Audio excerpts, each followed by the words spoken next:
In this video, we are going to discuss about sorting an array. I am using Python 3.x version. You can use any other versions you want. First, let me explain what is meant by sorting. In our childhood days, we will be studying like ascending order and descending order. The same mathematical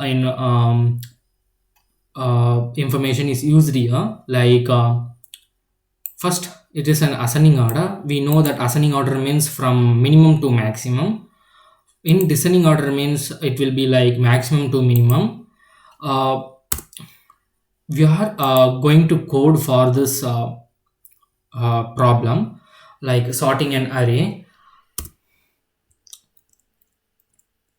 Let me take the length of the array as L is equal to int of input. A will be storing the length of array.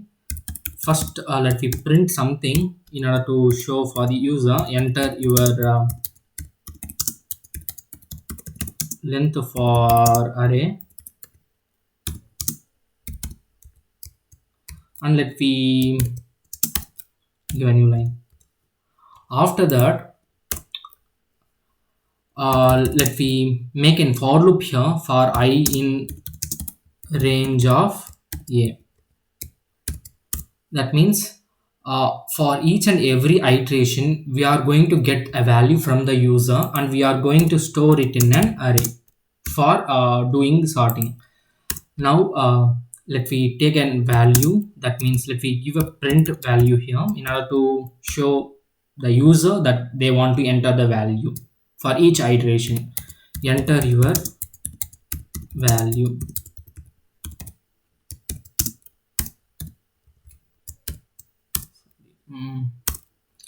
Now x will be storing each value of an array. That means the integer value. Okay. Now each time the value will be appended, that means will be added to the array of b. Okay. Now let me print whether we are getting array of b or not. Now let me run the code. First it will be asking enter your length for an array. I will be giving a length as 3, and we want to give your value 1, 2, 3. This is the output. We are getting an array. Now our code works fine. Let me do given feature for our code of sorting.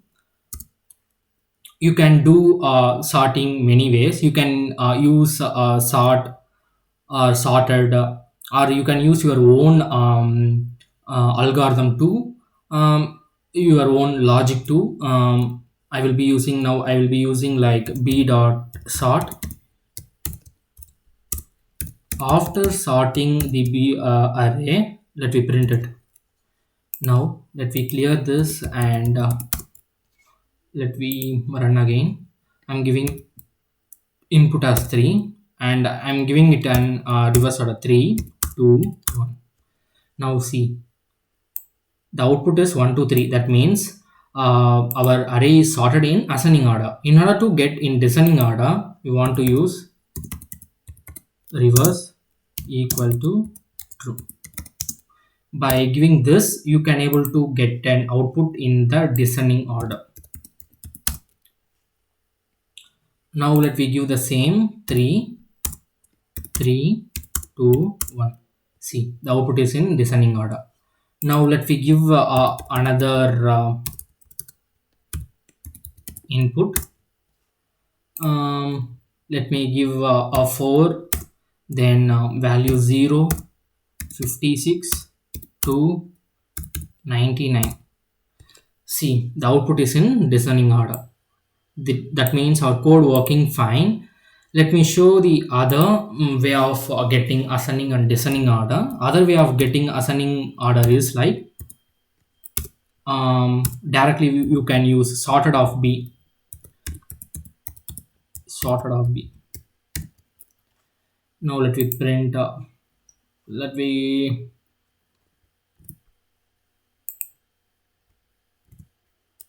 let me clear the screen and let me give the new value like 4.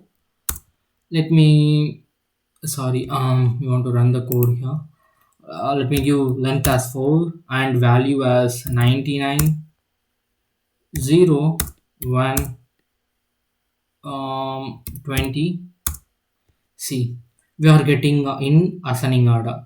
In order to get in descending order, you can use a slicing operation. We can reverse the ascending order. We know, right? By reversing, that means the ascending order is inversely proportional to descending order. By reversing ascending order, you can able to get the descending order. By reversing descending order, you can able to get the ascending order. Let me try this. Let me clear the console. Let me give as 4 to 98 100 23. See, we are getting in descending order. This is how the code works. Let me explain how this works briefly. First, it will be asking like enter your length for array. This is the enter your length for an array. After that, it will be like asking the input from the user and it will be stored in A. Now I am giving 4 and A will be having the 4 and B is an empty list. um, Let me, now we are using for loop for iterating a times. For 4 times you want to get the value, that means you want to enter 4 values. For each and every iteration it will be asking like enter your value. For first iteration it will be asking enter your value and x will be storing 2, then and x will be stored in B. After second iteration you will be entering 98 and enter your value. X will be having 98 and it will be stored in B. After that 100, after that 23. That means B will be having, at last B will be having all the values. And at last you can use I have explained 4 ways of doing sorting. You can use those ways and you can do the program according to your needs. Sorting is also an important question used in asked in interviews and also in coding rounds. You can practice your own to attend these questions. Practice Do a practice on this question so that you will get to know more about how to use it.